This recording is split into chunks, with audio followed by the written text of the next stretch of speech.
This episode of Game On is brought to you by Ford, featuring Curve Control to help protect against crashes on curves. Look for Curve Control available on the 2013 Ford Taurus, and you can learn more at ford.com/cars/Taurus. And by Squarespace.com. Fast and easy way to create a high-quality website or blog.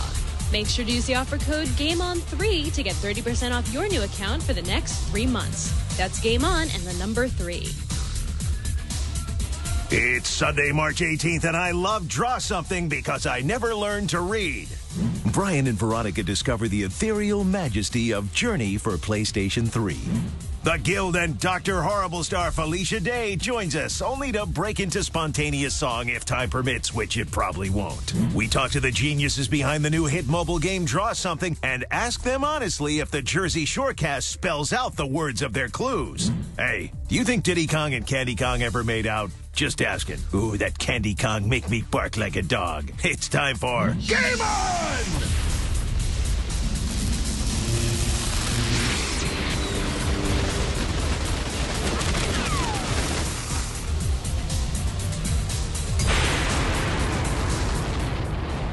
Tack, lock, pack, inversion, torque. We are on for Game On. I'm Brian Brushwood. And I am Veronica Belmont. So I see you have your big boy hair on today. I'm like a grown-up real person. Like a real now. person. Don't get used to it.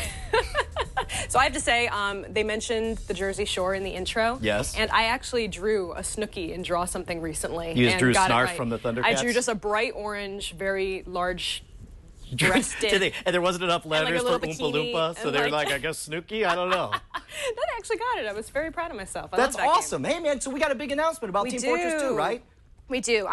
People may remember that we actually did a little trial round a few weeks ago on Shut Up and Play. And I don't really play Team Fortress 2 that often, and so I needed some practice because we are doing a big charity event coming up soon. Mix Match 4. Yes, actually, the details, there we go. The TF2 Mix Up. We got Notch, Freddie Wong. Oh my gosh. Wong? Yeah, Freddie W. from YouTube. Freddie Wong. We got people who have worked. Evan Lottie from PC Gamer Magazine. Yeah, people from Valve, people from Bethesda. This is what a big deal it was. Somebody posted it on the Reddit, and Chad went in to correct it, saying, these people are all too important. This has to be a clearly mistake. they don't belong in this group Brian of and people. Veronica are on this group. So we're really excited about it. It's for Child's Play, of course, as you mentioned. It's a great charity, and they're taking donations already on the website. So watch me make a fool of myself playing Pyro for like hours. And watch me be credit to team. I'm very excited. I'm the only girl, too. It's weird. You could play the Pyro. Legend is Pyro's the girl. All right. Well, anyway, just a reminder, we record live every Sunday night at 9 p.m. Eastern live, twit.tv.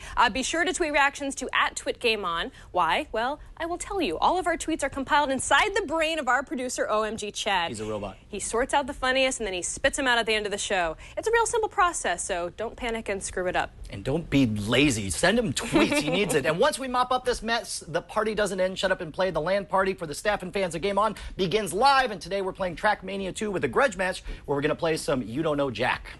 Now, because you were too busy putting schools with excellent computer science programs into your Final Four brackets, here's a week's worth of news in the system update.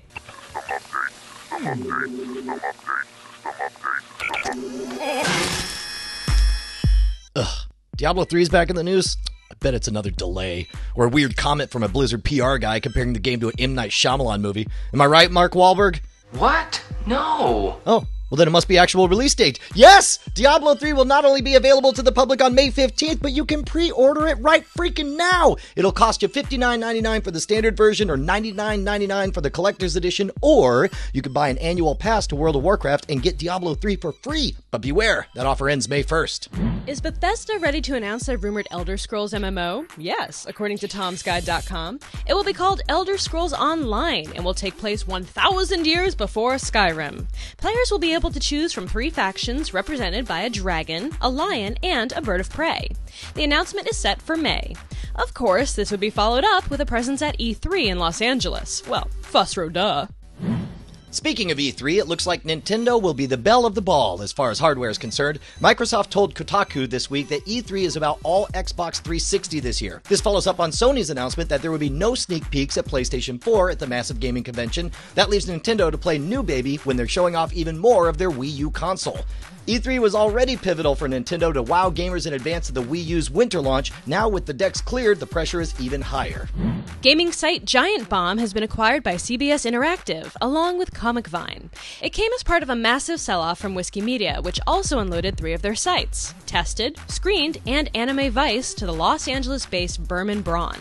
CBS has promised to keep the Giant Bomb team together and allow them to operate the site as it has been. However, it will now link back to CBS-owned GameSpot. Bomb was founded by former GameSpotters Jeff Gerstmann and Ryan Davis in 2008. Gerstmann will reportedly now have a larger say in CBS's entire online gaming portfolio, including GameSpot and GameFAQs. Also, here is some random footage of him slow dancing with Brian.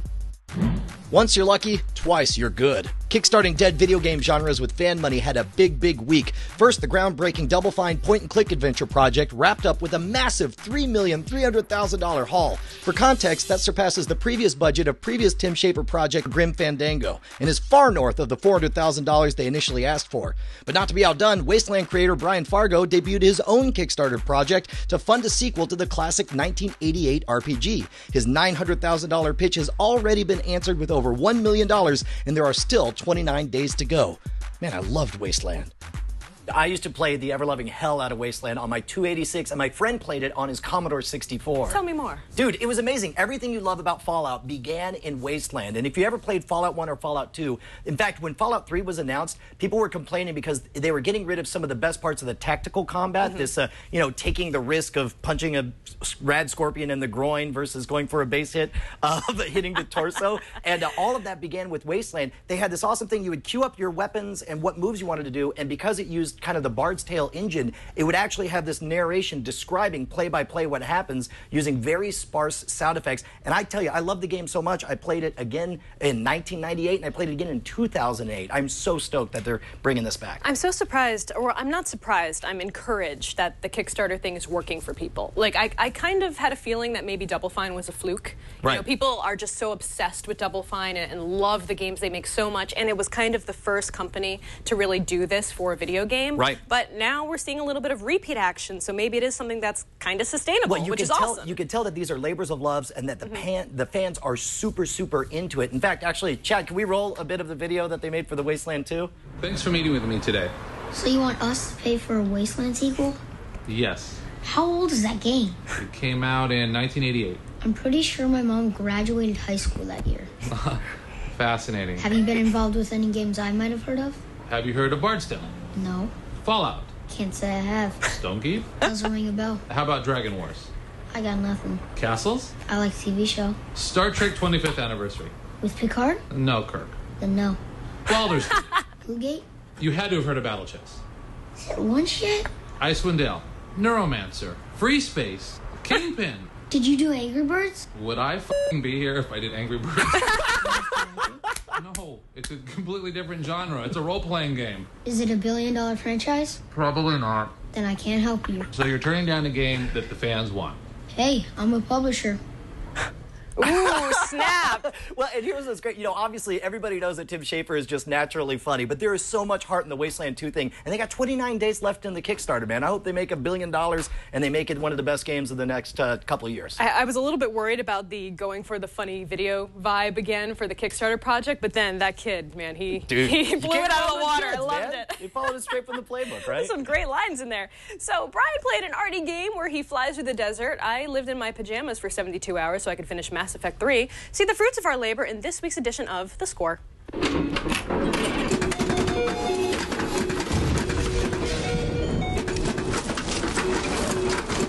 All right, so we're going to start off talking about Journey. Journey, of Yes. course, is a PS3 exclusive title, and my buddy John was nice enough to bring over his PS3 because it's a relatively short game. And the biggest thing I took away from the Journey, or just Journey, sorry, is that the debate is over. Video games can be art, and by art, I mean they can be transcendent with visuals that will haunt you for the rest of your days. They can also be overpriced and boring. But Okay, so where do you think this fits into those categories? a little bit of column A, a little bit of column B. Here's the thing. Interesting. What they get right is that it has a very satisfying gameplay mechanic. I don't want to spoil anything for you guys. It's kind of fun to discover as you go. But if you look at these visuals, man, you get these incredible sweeping vistas. You feel the loneliness. It's extremely sparse. There's not a single word spoken the entire time. It's about the experience and the visuals that you get there. Now, having said that, there are elements of this that visuals I'll remember forever. When I'm surfing down the sand at high speeds at the golden hour with the giant sunlight reflecting off the sand, it is gorgeous and amazing. However, there's extended periods, minor spoiler here, there's like a 5-minute segment of this game where you literally do nothing but climb slowly uphill into a blizzard until you stop and freeze to death. And that's just the game. It's not fun while you're doing it. And it reminds me of an art film, something that can be boring and tedious while you're doing it, but when it's over with, you're extremely glad you had the experience, right? I guess the other big thing here is when people say art in video games, you hear about this and you also hear about Dear Esther. So yes. For comparison, I know Daphne already covered reviewed it. She did. But these are nothing alike. Dear Esther is a linear narrative where it's a narrative chopped into pieces, walk forward, here parts, walk forward, here parts. This is completely experiential. It's a place that you go, and it's a place you'll remember forever. But while it is only 2 hours long at most, but weirdly, I want to play it again. Even though while I was playing it, I was like, this is boring and slow. But there are those brief moments of terror that you run into. There's the excitement of being able to run free. But then there's a lot of nothing. There's a lot of walking in the desert. So the only question is, and this is another thing that makes it like art, is $15 for a 2-hour experience, is that too expensive? Is that what art deserves to be paid? It's going to be up to you guys. But I'm very happy I had the experience, and if I could, I would probably go back and play it again. However, I did spend 5 freaking minutes walking upward in a snowstorm just to die, and it was not fun while it was that kind of happening. reminds me of a lot of the slower moments in other games that are out there. Like, I feel bad saying this, but in Uncharted 3, when Drake is lost in the desert for a while, I was like, really? You're going to walk this slow? This is and a even whole at the game end, of that stuff. I don't want to give any spoilers, but even at the end of another recent game I played where there was some slow walking involved at the end, I was like, just go faster, just do it. So I understand where you're coming from. It happens sometimes, but if you build a whole game around that kind of feeling, that kind of dynamic, right? So obviously in the score we sort of give a buy or don't buy thing. This is one that's going to have to be your judgment call. If you're somebody who wants to see what video games aspire to be, and you're willing to take that $15 risk for something that's 90 minutes of walking frozen in the snow, then go ahead and take the jump. I suspect you'll be really happy. But if you're somebody who says I want my game so I can kick butt and take names, maybe this won't be for you. However, it is gorgeous, and it's really a showcase of what kind of novel gameplay. I've never seen anything like it. So do you think we need another category for games like this? No. Are they still, I mean, they're video games, but is there a new kind of genre that we should be calling this? Look, that's the problem we have with video games right now as it is they're all too fractious. You got, I'm RPG, I'm FPS, I'm some category I just made up. Sub-Zero in chat room said art house game. I kind of like that. It is an art house game. I Okay, kinda like fine. that. We get its own category. It's an art house game. We'll call them that from now on. Done and done. Thank you. So I finally got through Mass Effect 3. So there's going to be some spoilers. That's not a good sign when you say I got through. Well, I don't mean that. I triumphantly finished it. This It's was the fastest I went through a game I wanted to take my sweet ass time with. Okay. You know what I mean? Sure. Like I wanted to be done by the time we got here to record this show because, we did a review up to a point last week, and I hadn't had time to finish the game. I wanted to explore everything there was to explore, but the ending gave people so much angst and so much frustration and anger that I wanted to get there. I wanted to be able to talk about it with people. So do we need a spoiler alert drop? I think we need a spoiler alert. There is a spoiler alert. If you haven't finished Mass Effect 3, we are going to talk about the ending right now. So just stop listening for a little bit, mute the audio on the stream, whatever. When you see us, go to the next section. You'll know that we're not talking about it anyway. Okay, so I have to say right off the bat, and I tweeted about this when I finished the game, I didn't hate my ending.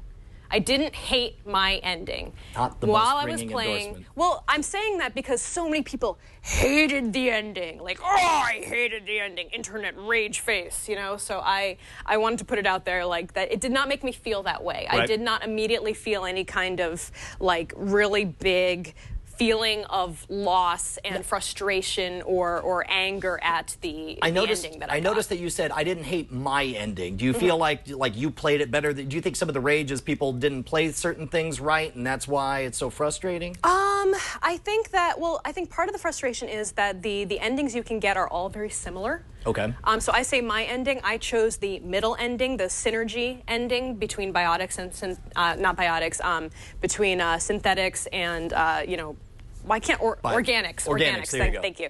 There's so many icks in the game. It's hard to remember sometimes. It's a very icky game. No, not really. So I chose the middle route. So they combined, but apparently the other endings, which I did watch on YouTube, are very similar. Also, it's not that big of a difference. There's a lot of plot holes that you kind of come across when you hit the ending.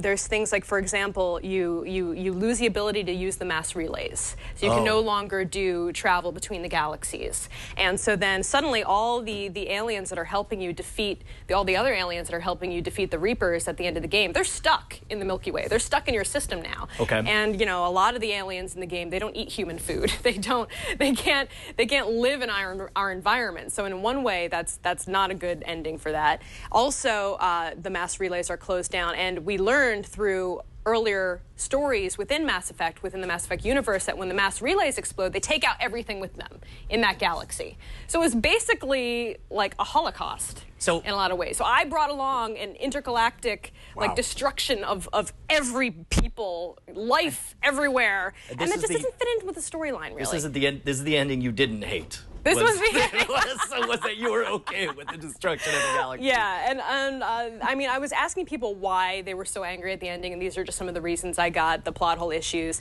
the endings being too similar. All the choices that you seem to have made throughout the game don't seem to really matter that much at the end. I'll tell you. No matter how you play, it doesn't have that big of an effect. Yeah, I could totally imagine the rage then. In fact, that's why I ended up hating Homefront, was because they would have this Deus Ex Machina that showed up at the end of every level, rendering useless everything I had just fought for. Yeah. And if that's what happens at the end of Mass Effect, I can imagine being gypped. Also, the weird godchild at the end was really kind of it took me out of the moment a little bit, but otherwise I was so wrapped up in all the action and the, you know, everything coming together at the end. I was not really looking for those things at the time. I was kind of absorbed in the story and what was happening and excited about being at the end.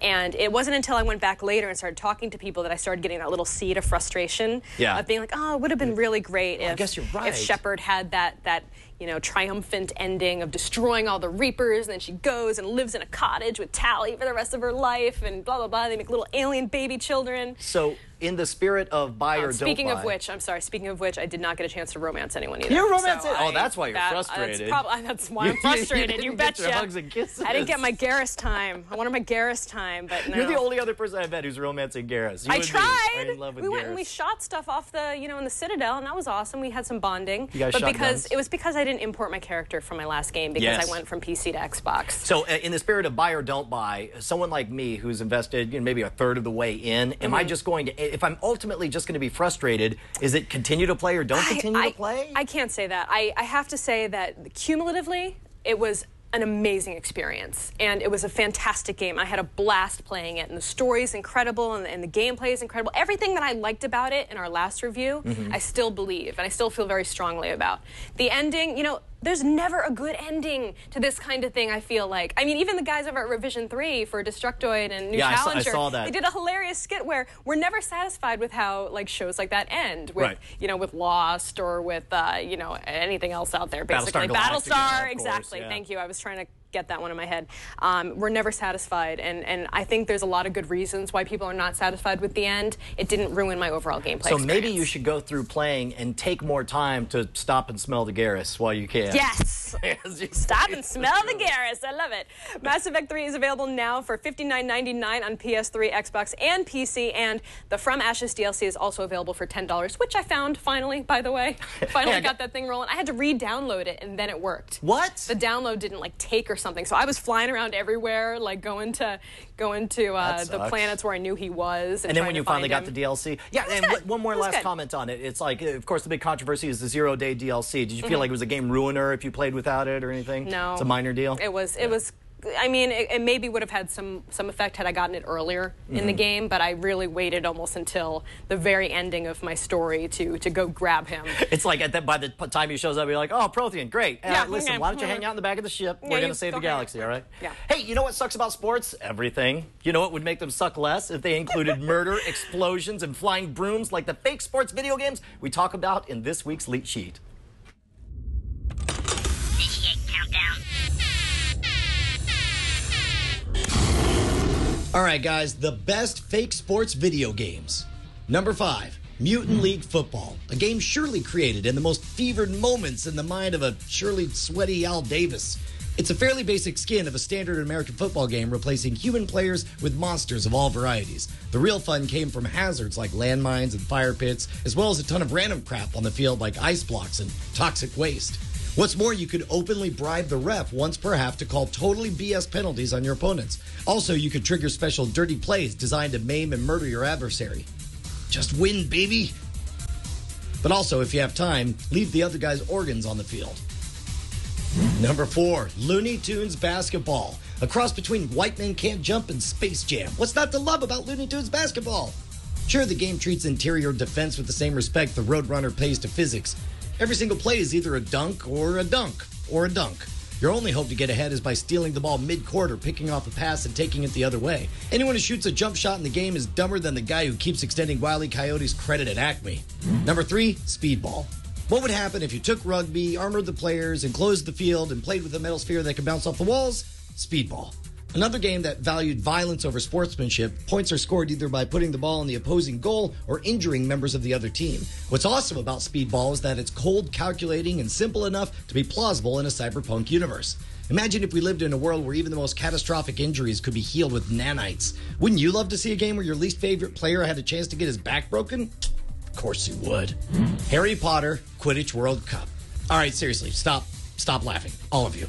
All of the games we've talked about have been rough equivalents to other established games. Quidditch, although certainly owing debts to rugby and soccer, is a completely invented sport with a lot of unique concepts. Not the least of which is airborne gameplay, bringing a completely different dynamic to passing, striking, and the defense.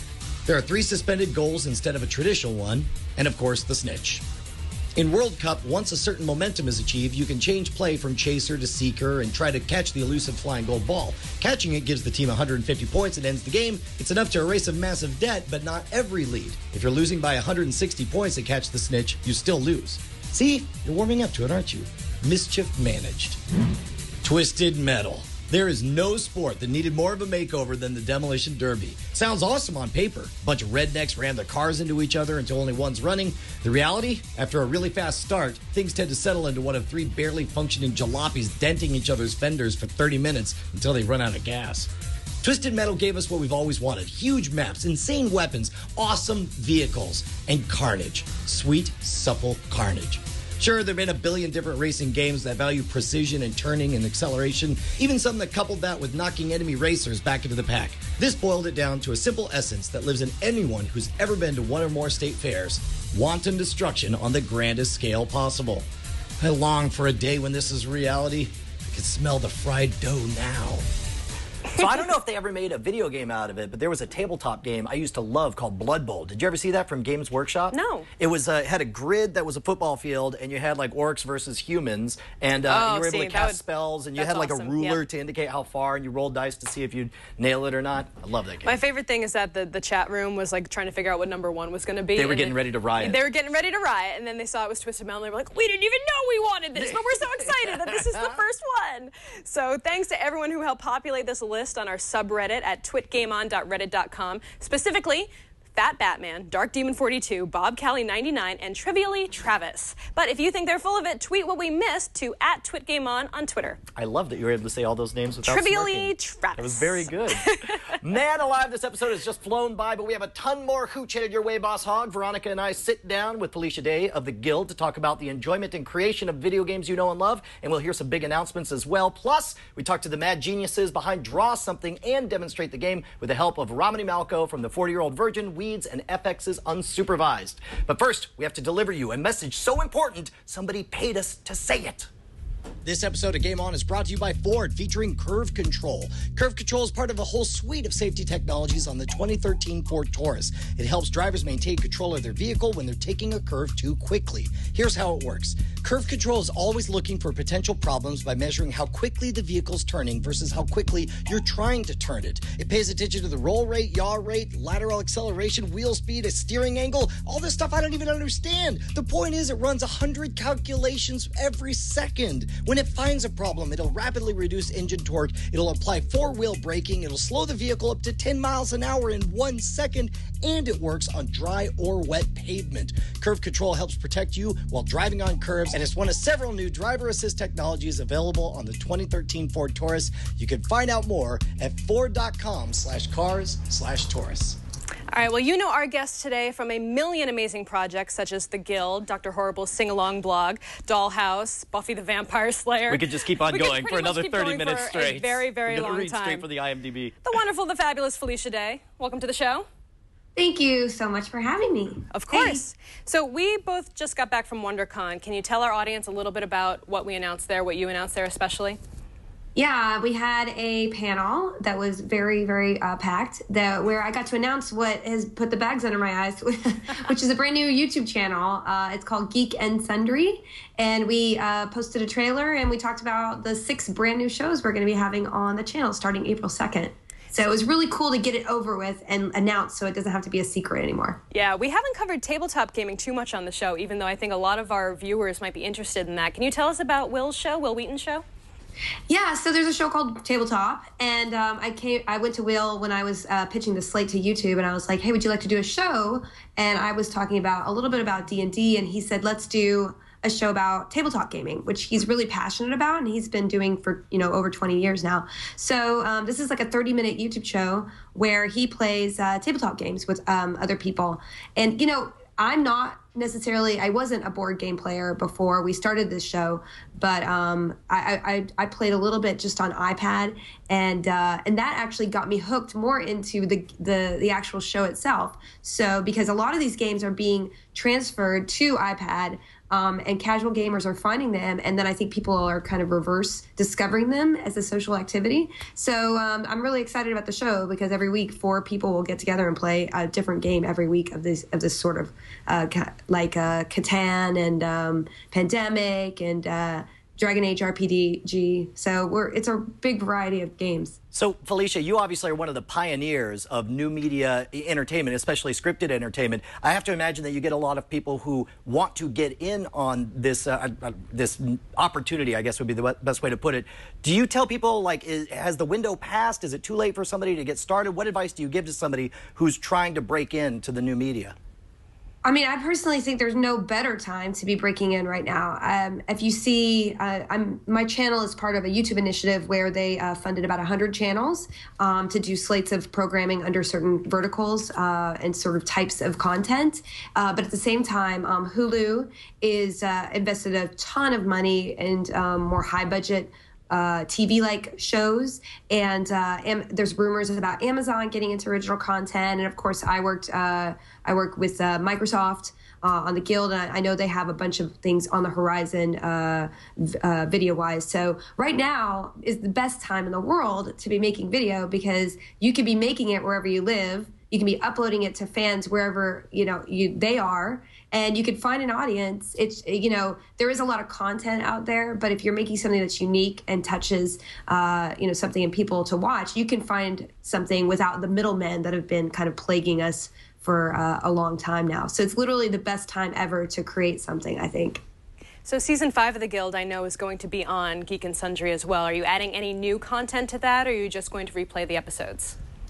Yeah, for The Guild, we actually are editing all the episodes of seasons 1 through 4 into movies. It's similar to what we have on Netflix, but it'll be in high definition, and we'll be doing like an annotated gag reel. So like every episode section will have like click out to new gag reel that nobody has ever seen. In addition, that I'm crazy, but I'm going through and like annotating every 8 seconds is a little behind the scenes footage for all those. I don't know. You know what? It never needs to be easy. Felicia, that's literally what I'm going to be doing after I leave right now, doing season 4. And then every episode of season 5 will have an extra 5-minute behind the scenes movie. And then we'll upload that as a movie at the end as well. So, and on launch day, we might have a little surprise for everybody. But I wanted to actually, I wanted to release everything in a new way that Guild fans would enjoy.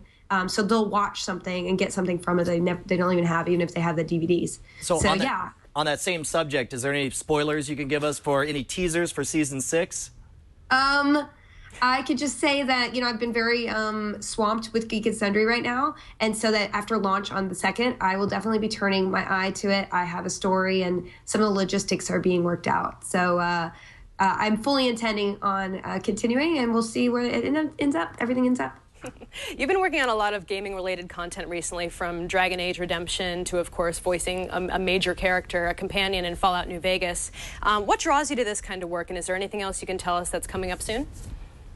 I'm just so incredibly lucky to have people who like what I do, who do make the things that I love. So when somebody calls me up from one of these companies that I literally have been a fan of since I was 10 years old, I'm just jumping up and down inside. It's a big difference from when I was an actor and just kind of waiting for somebody to hire me. I'm literally working with some of the people I've admired almost all my life. So to be able to work on Fallout, which is one of my favorite games as a kid, and then Dragon Age, I've romanced every character in Dragon Age Origins and number 2. So, and I'm a huge BioWare fan. Baldur's Gate was my obsession when I was younger. So, I love games, and I love being out there and be able to work in them. It's literally a dream come true for me, and it's something that just literally my hard work is, I guess, paid off with that dream coming true. Yeah. So hopefully I'll do more in the future. On that same subject, you're so busy making games, do you have any time to play games anymore? Listen, the trauma. I've been in Vancouver for 2 weeks, right over the Mass Effect launch. I was doing an episode of Supernatural that will be out in a couple months. And basically, it was agony. It was absolute agony to know that I could be home playing and I was working instead. So, I've gotten a little bit spoiled. I know what's going to happen, but I can't wait to finally dig into that. But really, I've been playing a lot of casual games on my laptop when I travel. So I'll download something through Steam, I just played through Trine 2, and little games like Dungeons of Dreadmore, or Realm of the Mad God. I think I was playing that on just through a browser. So literally, I'll just pick a little casual game and play it if I have an evening off. To be able to get my fix before but I did do 120 hours of Skyrim. Yeah, I was just going to say, I know you played a metric crap ton of Skyrim, so that can't be hide totally it. Try true. to deny it, Day. Her blacksmithing is through the roof. But that was not gaming. That was I needed to do that. It was that wasn't a hobby. It's different. It's work, darn it. Yeah, sure. Why not? So I know you have a long and sordid history with World of Warcraft. I know, the guild isn't necessarily based off of World of Warcraft, but you've lost a lot of your life to it, as have many of us here in the audience and in the studio. What's your relationship like with World of Warcraft? Do you know if any of the developers are big guild fans? Are there any little Felicia gems hidden in the game anywhere? Oh, after season 2, I think they invited us down for a tour, and we got to tour around, and they gave us literally they carted out a dolly of swag for us during the whole cast. And that got Jeff Lewis, who plays Vork, playing. He has a max level warrior, and he was just like Vork in the game, which is kind of scary. So and definitely we've been to almost every BlizzCon. Actually, we've been to every BlizzCon since 2007. So we definitely are supported by them in a way that they've helped spread the word of the show and let us come down to sign things during BlizzCon. And everybody I've ever met over there is amazing and just so friendly. And that's what I love about, when you meet people who work for game companies. They're just so genuine, and they so obviously love what they do. It's even more so than if you meet people who do movies. These guys are in it because they love games, they love playing games, they love making games. And, Blizzard is no exception to that. That's awesome. So obviously, just to wrap things up here, I know a ton of your time is being taken up by Geek and Sundry, but is there any other appearances you can tease right now? Voiceover work, TV stuff coming up? In all your infinite free time that I'm sure you have? Yeah, no, I just, like I said, I just did an episode of Supernatural, and then Eureka season 5 actually premieres on April 16th, and I am definitely in that episode and in the season. So that'll be a lot of me toward the end of April on TV, and then tons of me on Geek and Sundry starting April 2nd. You're going to gain weight just to have more of you out there. Yeah, so you're all over Twitter. I know, I'm sorry. Sometimes I like to apologize. I'm sorry, Internet. I'm sorry for that. I'm sorry, I'm here. It's too much me. I understand. So you're on Twitter at Felicia Day. You've got Geek and Sundry on Twitter as well. Your website is FeliciaDay.com, geekandsundry.com for all the new show stuff as well. Yep, that right there. It's a brand new website. That about cover it? You covered it, V. All right, thank you so much for joining us and taking time out of your insanely busy schedule. Okay, thanks for having me. Bye. Bye. All right, there's a lot more to come, but first we have to take some time to thank one of our sponsors that makes this show possible. This episode is brought to you by Squarespace.com, the fast and easy way to create a high-quality website or blog. Squarespace.com has an easy-to-use UI for creating and managing a website or blog. Plus, it's optimized for both beginners and CSS experts. They recently created a developer-friendly CSS editor that allows you to pop out the entire window in full screen, colorize code, undo, find, and replace. There are hundreds of design templates to choose from, and you can customize any of the designs to fit your needs. They recently added 13 new template redesigns with 85 new style options and 2 brand new templates. There's tons of online resources and a special support team to give you personal help 24 hours a day, 7 days a week. For a free trial, go to squarespace.com and sign up for a free account. Make sure to use the offer code GAMEON3 to get 30% off your new account for the next 3 months. That's Game On and the number 3. So in all my excitement, I forgot to mention that myself and Tom Merritt of Twit fame as well, big news, are doing we're doing a video version of our sci-fi fantasy book club and podcast Sword and Laser on Geek and Sundry. So we're going to be continuing to do the audio podcast, but also doing a video version that's going to alternate every Friday with Will Wheaton Show. You're burying the lead. That set is amazing. We're very excited, and I can finally talk about it. Actual real dragons and they have actual swords and actual lasers on set. It's going to be so cool. I'm so excited. Hey, unless you've been hiding under a rock, you know that Draw Something has taken the world by freaking storm. But in case you've never heard of it, me and Veronica demoed the game with our friend Romany Malco. You might remember him from Weeds, the new FX animated series Unsupervised, or The 40-Year-Old Virgin. When we taught the word that you don't, when he taught the world that you don't put the P word on a pedestal, I realized that was what I was about to say. Let's take a look.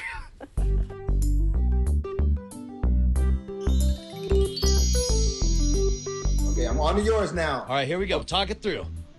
Okay, here we go. Tap to guess. And let's see. Okay. Okay, I'm seeing some stringy hair. And some really big, unattractive eyes. And I'm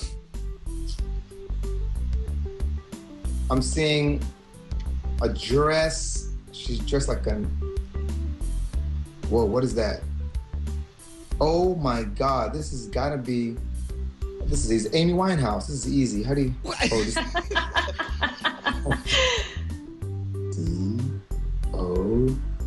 D-O-T. Correct. Polka dot. All right. I'm about to try to solve the one you just sent me, Rom. Okay, I don't think it's going to be that hard. That's my opinion. Of course, I would say that, but you know. Of course, you did instantly guess Amy Winehouse when you saw polka dots. All right, here we go. All right, we got the head of a dude, stick figure guy. He's I always look down at the letters early on. AEGNNNOPPPRTZ. Oh my God. It looks like you drew a big dong and then erased it. Romany, I've watched you recreate a stick figure guy 3 times now. I got nothing to go on here. I know. You got to give me a minute. You know. I got it. Pregnant. That's very good. Boom. Yeah. Okay. All right. I got it. I love the look of the ball. I hate TMZ. I love celebs. I hate TMZ. This is obviously a person. Okay, here it is. Are you ready? I'm gonna go with P-E-R. Yay! P-R-E-Z. There you are. Nice. Well done. Thank you. Nice job. Nice job. God, you're so good at the drawings. I'm looking at your awesome portrait of a dude. Oh! The what? Oh, wait, did I? God damn it. Did I just say it without even saying? Holy cow. All right, you're clearly the winner. Screw this. I'm done recording. I declare you champion. Congratulations, Belmont. Yay! And now let's talk to 2 of the men who made the game happen. Garrett Peak is the lead designer at OMGPOP, and Joseph Alminawi is the community director. Hey, guys, how you guys doing? Awesome. Thanks for having us. Yeah, great to be here. Dude, you guys, I think it was Garrett wrote me before the game even released saying, hey, I got this game. We're really excited about it. Maybe you could feature it on NSFW sometime. I was unprepared for the cultural phenomenon this thing has become. Oh, my goodness. And you were nice enough to send us over some interesting statistics. You guys say there are 2,000 to 3,000 drawings per second with peaks even higher than that at all times. Is that right? Yeah, pretty amazing. Yeah, it started out, I remember we were super excited when we were getting 10 drawings per second, and our CEO sent out an email. He said, you guys made this. We're getting 10 drawings per second.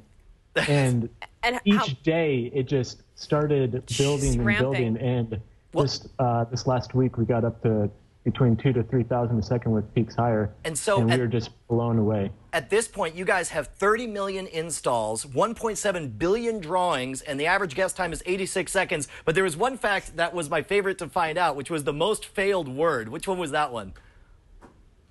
Or actually. Like O-A-R, like a paddle, right. Not like or that you'd mind for, but the or that you'd like kind of like paddle. Like a paddle a boat or. Right. Are you able to see... Are you able to see, like, what the, I guess, fin is what they're guessing? Like, I would love to know what the mistaken guesses are, which, by the way, this looks more like a banana and a lollipop than a boat and an oar in this case. That's lovely. So when did it occur to you guys that you might have a massive success on your hands? I mean, I don't think anyone here saw it coming. I mean, this is just, this is a derivation of, like, one of our, like, a couple of our older games. Like, we have Draw My Thing on our Made website and our Facebook game, and this was... I think we expected this to be a really fun game, but I mean, at what point was it that we feel that was just going to be like? I think so. This is our second main push for a mobile game, and our first mobile game, it took a while to get past 1 million downloads, and this one very quickly passed 1 million downloads. I think within the first week, and then we actually saw the graphs for the analytics, and it started to become a bell curve. And within the first 2 weeks, or within the first week, we're just like, this is crazy. Now, this is craziness. On that subject, since you guys were unprepared for the level of success that you achieved, was there ever a point where you were worried about the system being able to scale? Did the servers ever go down? Was there ever a full-fledged panic? We probably have the hardest working back-end team I've ever met. Yeah. They came in and worked day and night. No sleep, literally. Big shout out to Chris and Jason Crash to Burn. Just amazing guys, I swear to God. They've got no sleep for days handling the massive influx of drawings and traffic to the game. What do you think the success, where do you think the success came from? Do you think it was just being in the right place at the right time? Do you think it was a really great PR move? I mean, or is it just totally unexpected? It is about 100 things working at once. It's a game that we had previously that we knew was a fun social experience. We had it on OMGPOP, and then we had it on Facebook, and we're like, we know this is fun. How can we bring it to mobile? So once we brought it to mobile, we had to tweak it quite a bit, and we iterated a lot. We prototyped a lot. We refined it to try to make the gameplay as fun as possible. The thing that I think surprised us the most was that you can make the best game that you can given what you know and your tools and your resources, and you do your best job putting it out, but it's become like a cult hit almost. And I say that based on the sharing that we're seeing and based on the stuff that people are posting, like memes and stuff. And I think where that comes from is that it's unique for each person that plays. Like, you guys just demoed a game that you guys played individually, and he was drawing pregnant. But it came out as something else, and other people had. It's a very modest way to put it.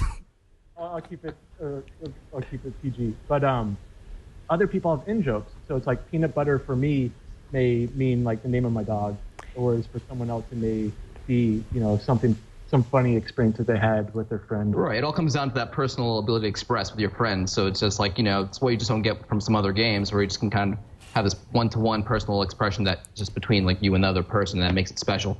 I know there's some. Oh, go ahead.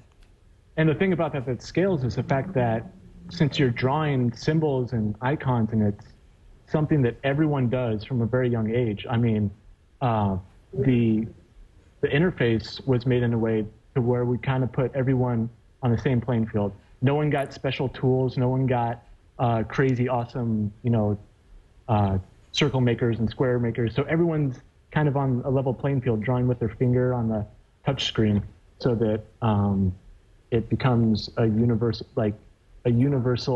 drawing experience. I know it's not technically correct to use words in when you're doing the drawings, but I went through a thing where I tried to draw Vegas was the answer, and it looked stupid. Every single time I drew it, it looked stupid. It didn't make any sense. It was like a weird lion and like a pyramid, and I was like, this is dumb. So for my boyfriend, I just wrote, "We hate this place," and he got it instantly. And I was like, see, it's that kind of thing. You know, you have little inside jokes with people, and then they kind of get it that way. But what have been some of the most common requests that you guys have gotten from players in terms of like features or things they want added?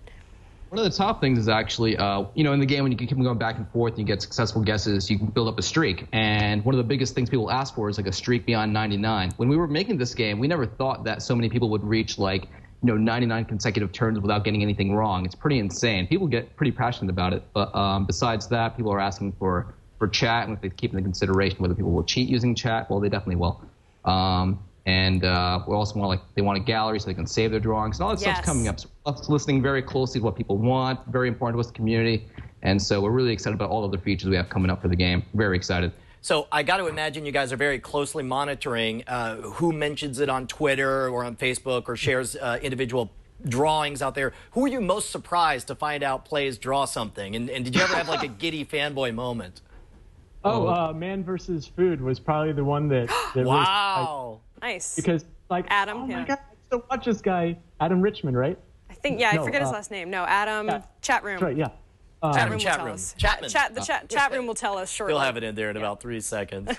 But so any plans for the future? You got any other games in the works? Oh yeah, we actually have a lot of fun games and that are being built right now as we speak.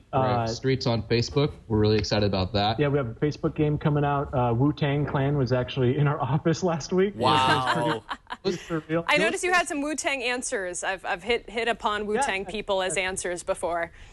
Yeah, we try to plug in things that we like a lot and pull into our games, and we figure if we have fun with it, other people have fun with it. Absolutely. But our main focus now is mobile. Mobile is an amazing platform. Angry Birds and Words with Friends have really set up this template and this idea to where people are getting on their phones specifically now to look for games. And I know Brian has been, you guys were arguing whether the iPad versus the new PlayStation mobile device would win in the long run, and I got to side with Brian on this one because you're banking on iPad. Well, whenever there's a face-off between platforms, it's whoever has the games wins. And I'll tell you, as long as we have successes like Draw Something for the iPad, I got to think that's going to weigh in its favor. So, guys, I hate to do this to you, but I have a question. So I've been playing for a really long time, and I bought a lot of color packs with my coins that I've been winning, and they go away. I don't have any of my colors, and I keep logging in and out and trying to get them back, and now they just won't come back at all, and I'm really sad. I'm trying to tell a colorful story here. Your colors, your coins, your bombs, they're all safe. What's going on in the game is just having a little trouble looking at your inventory, but we're on that right now. We should have this solved really soon. Sweet. All of your coins and colors are safe. We have that all saved. It's just making the calls, since we're getting millions and millions of calls, second. I was convinced for a second you were going to say all of your coins belong to us. Thank you guys so much. Where can people find Draw Something? They can find it the #1 spot on iTunes and Android marketplaces. And before we go, I'd love to just give a shout out to Joshua, our CEO's son. He's not feeling well now. We love you, Josh. Hope you feel better. He's a big fan of your show. So there you go. Thanks for having us. That's awesome. Dude. Thank you so much, guys. Appreciate it. Thanks a lot. I can't believe that you wrestled him down for tech support. You gotta take it where you can. Okay, fair enough. You gotta just get things fixed, Draw Something is amazing. All of you should get it on all platforms right now. Yes, there's a free version, there's a paid version, and I have the paid version, but the free version is also awesome. Yeah, no, in fact, I've been using the free version, not realizing that my missus had already bought the paid version. So we are about to shut this thing down, but after the lights go out on Game On, it's time to shut up and play. The LAN party where the staff of Game On plays anyone who dares. But who hosts the show? Who produces it? Why, it's Glenn Rubenstein, of course. What's going on, Glenn? Hey, thanks, Veronica. So tonight, Sunday, March 18th, we've got a crazy show coming up. We're doing Trackmania Nations Forever, the free game, also Trackmania 2 Canyons. We're going to be doing a grudge match with You Don't Know Jack, and we're going to have a play date with Def Jam rap star It's going to be insane. I'm also going to be interviewing One of Swords' Dan Amrich about his new book about how you can get started reviewing video games. Coming up next week, though, Sunday, March 25th, we've got Team Fortress 2 once again in our quest to make Veronica the best Team Fortress 2 player she can be. If you want to see a training montage in action and get in on the action yourself, send an email to twitlamparty@gmail.com to RSVP. Next week, Sunday, March 25th, Team Fortress 2 here on the LAN Party. And if you stay tuned for the grudge match to see what the punishments are, sometimes things like this happen to Mr. Brushwood. No. This is how you Oh, my God. I don't even... Oh, you kill me. You're so pensive. I love the double cap. That was awesome. Thank you so much. That was Glentastic. Hey, guys, if you're in the market for a new gaming laptop or PC, then look no further than our friends over at Dollhouse Systems. They are the company that provided us with the gaming machines we used during the LAN party, and we love them. We just wish we could make love to them. It's actually painful when I have to go home. Speak for yourself, buddy. That sounds awful. It's actually painful when I have to go home and use a slower computer. Physically painful. So when you are ready to level up, use the code GAMEON at checkout, and they will double your memory for free. Click on the banner ad at our Twit homepage to learn more about the Double Your Memory promotion. All right, well, it's time to turn things over to Sir Chaddington. Lord Chaddington of Chadsville. What are people saying over on the Twitter nets? Thanks. Ragnar apparently had a lot of fun for St. Patrick's Day. So he says, I'm so hungover, I thought Veronica was talking to me. Then I realized she wasn't. I'm going to go cry in a bottle. Oh! So poor old Ragnar. Oh, Ragnar, I heart you. Also, that's wow. Now you just made a dream come true. Now he's gonna go out drinking again to celebrate. Now you are talking to him. That's right. It's Veronicaception. Exactly. And then also Chuckle J says at the end of Mass Effect 3, I was like, "This is awesome." I don't know. Everyone was complaining about it, and then I was like, "Oh, I get it." So he was not too excited. So he's on the same page as you. Same, he thought he liked it, but the delayed reaction, the slightly delayed reaction. Like it's I said, PTSD. love the game. It's like you think you're okay, but you get in your own head. You wake up with nightmares. You're just like, oh, that sucks. You got to get out of your head at the end of the game. There, you just got to let it happen. It was a video game. It's cool. Don't worry about it. And then finally, Patrick Delahanty asks, when Game On is someday turned into a platform adventure game, will Felicia Day be the bonus character available for pre-orders? Heck yeah! Gosh. Yeah, Alex Albrecht too. He'll play Brian, flat-haired Brian, yeah. Flat-haired Brian. But you're now flat-haired Brian. I know. I'm actually, I pull off the mask. I'm Alex Albrecht. Oh, that would be really bizarre. All right, well, thanks to Felicia Day, Garrett Peak, Joseph Alminawi, and Romany Malco, whose new movie, Think Like a Man, opens next month. Next week, we have Anthony Carboni from New Challenger and real-life video game props guy, Bill Doran. So excited about this. We'll see you guys then. I am too. Dude, he is awesome. It is so rad. He makes the best stuff. Bye, guys. Bye-bye. See you next time.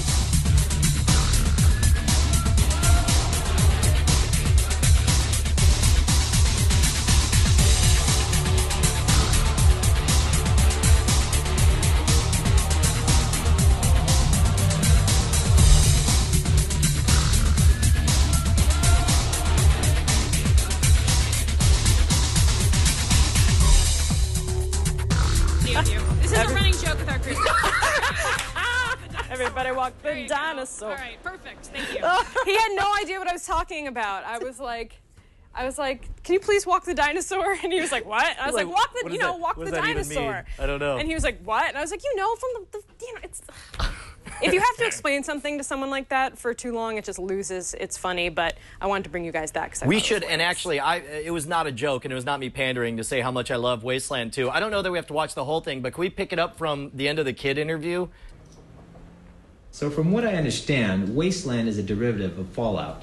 Actually, it was the other way around. We wanted to make a Wasteland 2, but we didn't have the rights, and that's why we made Fallout instead. Interplay made Fallout 3? I love that game. No, we made Fallout 1 and 2. There was a Fallout 1 and 2? Yes. So, could we make this happen? Yes, we can. I'm excited about this, Brian. I'll get my legal team on this today, and we'll give you a call first thing tomorrow morning.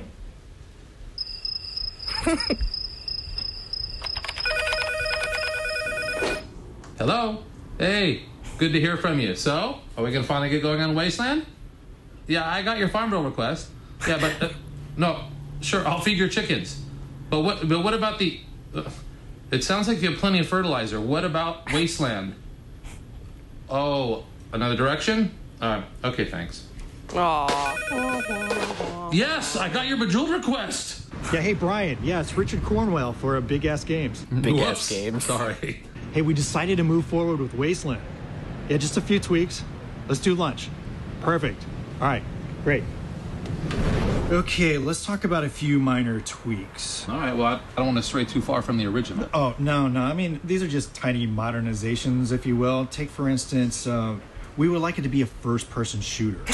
Excuse me? And our numbers people, they tell me romantic vampires are really big right now, and we feel like they would seamlessly fit into the Wasteland storyline. Maybe we should use birds as weapons. Ooh, that's good. I'm glad we're on the same sheet of music. What do you think the boots look like? Are they red? Because red is really big. Are you seeing red? I'm definitely seeing red. So, in all seriousness, I've been wanting to make a Wasteland sequel for years. In fact, I'm hoping this sort of fan funding brings back a sort of genre of product that I love to play and I love to make. And, to clarify what kind of game Wasteland 2 is intending to be, it's a turn-based, top-down role-playing game, and it's also party-based. So that is, you control a group of people rather than just one individual character. And you could also take them and split them up and put them in different places around the map, which allows a more tactical combat to go on. And anybody that's played that kind of game, they know how much fun that can be. I've also got a great team put together. Michael Stackpole, one of the co-creators. Yeah, right? Oh, sweet. Also a best-selling author. We have the plot and storyline written by Jason Anderson, and Jason was one of the co-creators of Fallout. And then I have Mark Morgan, who did the music for Fallout 1 and Fallout 2. Fallout 1 and 2 have amazing, haunting music. That's great. Wasteland 2. And in addition, there'll be other people coming aboard on the team that we'll be talking about. And I know this is a lot of money that we're asking for to make this kind of game, but to make a big, deep role-playing game, they're not inexpensive. But I'll say that all of the money is going into the production of this, and I'm personally not going to be taking any money from Kickstarter myself, so that 100% of it goes into making it a better game. So this really might be the last chance for a Wasteland 2. I mean, this really didn't exist as an opportunity even a couple of years ago, but now with fan funding and digital distribution, that kind of changes everything, and it's frankly probably the best way of having this game made. So now, ultimately, it's up to you, the fans, on how badly you want to see this. Take my money! Yeah, shut up and take my money! Take the money! Thanks for listening. I want to see if we have my picture of my, yeah! So this is, you in a femshep. Yes, she basically looks exactly like my... Oh my God, really? My femshep. And I saw her at WonderCon, and I ran over to her, and I was like, oh my God, I have to get a picture with you. And she's actually a really well-known cosplayer. She was at, she was in the, oh crap, I can't remember the name of the film now, the Comic-Con film that... the documentary? Yeah, the documentary from I'm so tired, my brain is not working. No, the guy who made the documentary. Come on, chat room, help me out here. Yeah. Morgan Spurlock, thank you. There you go, Morgan Spurlock. You knew that. I did know that. I held it back just And her name is Holly Conrad. Yeah, that's it. And I found her on Twitter, and I was like, I have a big girl crush on you now. And she was like, yeah.